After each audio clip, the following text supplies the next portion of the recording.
안녕하세요. 북신의 서재희입니다. 하재영 작가의 에세이 지나온 집들에 관한 기록, 친애하는 나의 집에게 낭독 제2부입니다. 제8장 착한 딸. 내가 결혼을 앞두고 있을 때 아빠는 나의 신혼집을 직접 리모델링해 주고 싶어 했다. 평생 집에 각별한 관심을 가졌고 한때 다른 사람들의 집을 디자인했던 아빠로서는 당연한 일이었다. 하지만 그는 위암으로 투병 중이었다. 풍채가 좋았던 몸은 앙상했고 머리카락이 많이 빠져 정수리가 하얗게 드러났다. 10대 시절 내 기억 속의 아빠는 침묵하거나 부재하는 사람이었다. 엄마와 할머니의 관계가 나빠졌을 때, 사춘기에 내가 엄마에게 대들고 반항했을 때 아빠는 방문을 닫은 채 말이 없었다. 빚쟁이가 찾아왔던 날, 새롭게 시작한 일이 실패로 끝나던 날, 아빠는 어딘가로 사라져 버렸다. 내가 서울에서 초라한 방을 전전하던 시절에도 아빠는 그 방들에 찾아온 적이 없었다. 아빠는 곤란하거나 미안하면 어떤 말을 해야 할지 몰라 입을 다무는 사람, 어떤 표정을 지어야 할지 몰라 사라지는 사람이었다. 그러나 아빠는 모든 일을 알아서 하는 사람이기도 했다. 집안 상황이 최악으로 치닫던 시기에 나는 대학을 다녔고 문학 수업을 들었다. 서울에 가겠다거나 소설을 쓰겠다고 했을 때 아빠는 이렇게 말했다. 그렇게 해. 나머지는 아빠가 알아서 할게. 나는 아빠가 어떻게 등록금을 마련하고 매달 월세와 생활비를 보낼 수 있었는지 알지 못한다. 가족 모두가 힘들었던 시기에 오로지 자기만을 위한 선택을 하는 딸에게 어떻게 하고 싶은 일을 하라고 격려할 수 있었는지도 알지 못한다. 그는 동년배 사람들이 은퇴하던 시기에 다시 일어섰고 두 딸의 결혼 자금을 냈으며 대구 근교에 노후를 보낼 전원주택을 지었다. 나는 아빠가 기어이 이루어낸 그 일들이 경이롭게 느껴졌다. 어떻게 그럴 수 있었어? 내가 놀랍다는 듯이 물으면 아빠는 말했다. 아빠가 알아서 한다고 했잖아. 본격적인 더위가 몰려오던 6월 말, 아빠와 나는 공사를 시작했다. 대형 평수의 빌라를 리모델링하거나 단독주택을 건축한 적이 많았던 아빠는 25평짜리 공사를 만만하게 여겼다가 철거를 하자마자 생각을 바꾸었다. 오래된 빌라라는 것을 감안하더라도 예상보다 상태가 나빴다. 몇 년 전 동파로 인해 다시 설치했다는 온수관은 바닥이 아니라 천장으로 지나가고 있었고 몇 겹으로 도배된 벽지를 뜯어내자 누수로 인해 걷잡을 수 없이 퍼져나간 곰팡이가 보였다. 설비 공사가 끝난 뒤에도 아빠는 많은 것들을 고급 사양으로 선택했다. 내가 비용이 모자랄 것 같다고 걱정하면 다른 건 몰라도 이것만은 좋은 것으로 해야 한다거나 아빠 말 안 들으면 이 집에 사는 내내 후회할 걸 같은 말을 했다. 아빠가 아무 상의 없이 최고급 사양의 시스템 창호를 주문하고 온 날 나는 오랫동안 가슴속에 담아둔 말을 내뱉고 말았다. 시시는커녕 나무창으로 우풍이 들어오는 집에서도 살았어. 아빠는 오지도 않았으니 모르겠지만 술을 끊었던 아빠는 그날 맥주를 몇 잔 더 마셨다. 부잣집 장남으로 자랐고 젊은 나이에 큰 규모의 사업차를 운영했던 아빠는 사치스러운 면이 있었다. 물건을 구매할 때에는 가성비를 따지는 대신 최고급을 선택했다. 아빠 역시 힘든 시기를 보내면서 성향이 많이 바뀌었지만 10대 시절부터 어려운 가정 형편을 겪었고 20, 30대를 쪼들리며 보낸 나와는 확연히 달랐다. 중략. 내가 아는 또 한 명의 미니멀리스트는 엄마였다. 아빠는 새 것과 쇼핑을 좋아하는 반면 엄마는 최소한의 물건을 적절한 자리에 놓아두려고 노력했다. 엄마는 아빠가 사들인 물건을 보면 다 치워버리고 싶다고 혼잣말을 하곤 했다. 가족과 함께 살았던 집에서 내가 편안함을 누렸던 이유는 편리한 첨단 기구를 향유했기 때문이 아니라 있어야 할 물건이 있어야 할 자리에 있었기 때문이다. 엄마는 필요한 것과 불필요한 것을 구분하고 물건에 제 자리를 찾아주었다. 엄마처럼 섬세하고 사려 깊은 미니멀리스트가 되고 싶다고 생각하면 내가 가지고 있는 많은 것들이 거추장스러웠다. 9장 산책자들. 2018년 6월 16일 피피가 세상을 떠났다. 그때는 집이 없었다. 일산 신혼집을 나온 뒤였고 구기동 빌라에 들어가기 전이었다. 우리는 임시로 얻은 공간에서 지내고 있었다. 피피의 건강이 예전 같지 않다고 느낀 것은 꽤 되었지만 뚜렷하게 이상 증세를 감지한 것은 일산을 떠나기 얼마 전이었다. 이삿짐을 정리하다가 작게 쿵 소리가 들리면 하던 일을 멈추고 피피에게 달려갔다. 피피가 쓰러질 때 머리를 바닥에 부딪히는 소리였다. 피피는 병원을 무서워했고 낯선 사람을 경계했다. 피피에게 가장 끔찍한 일은 두려워하는 장소에서 모르는 사람들에게 둘러싸여 죽어가는 상황일 것이었다. 그래도 피피가 살 수 있을 거라 믿으며 입원실에 남겨두었다. 내가 돌아간 뒤 피피는 밤새 긴장과 불안 상태에서 심한 발작을 일으켰다. 이뇨제를 맞고도 필사적으로 소변을 참아서 폐에 찬 액체도 빼내지 못했다.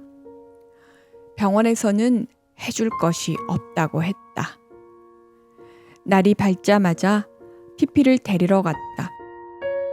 피피는 입원실 유리창 너머에서 흐릿한 눈빛으로 나를 바라보며 힘없이 꼬리를 흔들었다. 돌아가는 길에 피피에게 말했다. 집에 가자.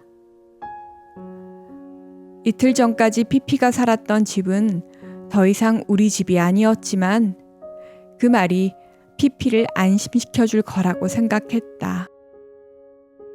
임시 거처에 도착한 뒤 나와 남편, 동생과 제부는 작은 생명이 꺼져가는 모습을 지켜보았다.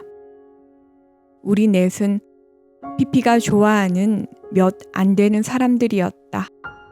피피는 사람들에게 마음을 잘 열지 않았고 친밀하지 않은 사람이 자신의 몸을 쓰다듬는 것도 허락하지 않았지만 가족에게는 더없이 다정한 개였다. 내 품에 안긴 피피의 작고 여린 몸이 가늘게 떨렸다. 잠시 후 발작이 일어났을 때처럼 심한 격렬을 일으키더니 이윽고 잦아졌다. 피피의 심장이 멈추던 저교한 순간 이 감각을 오래 기억하며 살게 되리라는 것을 알았다. 피피와 보낸 시간은 만 12년이고 함께 살았던 집은 4곳이다. 봉천동, 금호동, 행신동, 일산, 신혼집을 떠날 때 구기동 집이 피피와 지내는 마지막 집이 되리라 생각했다. 이사를 하고 한동안은 집안을 두리번거리며 의아해했다. 피피가 어디 갔지? 그리고 다음 순간 망연한 심정으로 깨달았다. 피피는 이 집에 온 적이 없지. 내 곁에는 호동이가 있었다. 혼정견인 호동이는 사람들이 반려견으로 선호하는 개가 아니었다. 피피가 떠나고 얼마 뒤 구조된 지 몇 년이 지나도록 입양 무늬가 없던 호동이를 가족으로 맞이했다. 피피의 방석을 놓아주려던 자리에 호동이의 방석을 놓았다. 피피와 걸으려던 길을 호동이와 걸었다. 이사한 지 일주일째 되던 밤, 갑자기 울음이 터지더니 숨이 가빠왔다. 가슴이 조이면서 순식간에 과호흡 상태가 되었다. 온몸이 뜨거워졌고 식은땀이 흘렀다. 팔다리에 경련이 오는가 싶더니 마비되는 느낌이 들었다. 숨이 턱끝까지 차자 질식사할지 모른다는 공포감에 머리가 아득해졌다. 증상은 15분쯤 지속되다 사라졌다. 첫 번째 공황 발작이었다. 며칠 뒤 한 번 더 발작을 겪자 바깥에 나가는 일이 어려워졌다. 길거리나 지하철역처럼 사람들이 많은 곳에서 쓰러질까봐 두려웠다. 한편으로는 마음이 놓이기도 했다. 내 신체가 통제불능의 몸처럼 느껴지던 순간 무슨 일이 일어나고 있는지 알 수 없어 겁이 났다. 그러나 이 증상에 이름이 있다는 것, 그래서 설명할 수 있는 일이라는 것이 나를 안독해 했다. 또한 피피의 죽음에도 불구하고 아무 이상 증세가 없었다면 더욱 죄책감에 시달렸을 것이다. 두 번의 공황 발작이 피피를 애도한다는 증거처럼 느껴졌다. 눈을 뜰 때마다 상실을 깨닫는 것으로 하루가 시작되었다. 창밖을 보다가 밥을 먹다가 설거지를 하다가 심지어 잠에서 깨자마자 난데없이 눈물이 흘렀다. 내가 잃은 것이 무엇일까 생각했다. 떠나보낸 것은 개 한 마리가 아니라 다정한 존재와 함께한 내 삶의 한 시절이었다. 가끔 피피의 이름을 불렀다. 세상에 없는 누군가의 이름을 부르는 것은 다시 돌아오지 않을 한 시절을 부르는 일이었다. 집과 동네가 위로가 되었다. 북한산 경관보호구역인 구기동은 시야를 가리는 고층 건물이 없어 곳곳에서 산이 보였다. 집들은 거의 다 오래된 빌라나 단독주택이었다. 주택가의 골목길은 산길로 이어졌다. 공황 발작을 겪기 전에도 나는 좀처럼 바깥에 나가지 않았고 걷는 것도 즐기지 않았다. 그러나 자연과 가까운 동네에 사는 이상 조금은 달라져야 할 것 같았다. 이 동네로 이사 올 때 남편이 기대한 것도 내가 약간이나마 활동적인 사람이 되는 것이었다. 게다가 내 옆에는 걷기와 달리기를 미친 듯이 좋아하고 하루 종일 간절한 눈빛으로 창밖을 바라보는 생기 넘치는 동물이 있었다. 그해 가을, 호동이와 함께 북한산 둘레길과 구기동, 평창동, 부암동 일대를 걷고 또 걸었다. 이 책에 등장하는 집들은 내가 그곳에 살지 않았다면 지금 전혀 다른 사람이 되어 있을 것이라는 전제에서 쓰였다. 장소를 선택하는 것은 삶의 배경을 선택하는 일이다. 삶의 배경은 사회적으로든 개인적으로든 한 사람이 만들어지는데 중요한 역할을 한다. 나는 여전히 북성로 집 마당에서 무화과를 따먹는 아이, 학교에서 따돌림을 당하는 외로운 전학생이다. 트럭 조수석에 몸을 싣고 서울의 북쪽을 떠도는 이주민. 나의 공간을 더 나은 곳으로 바꾸기 위해 애쓰는 비혼자다.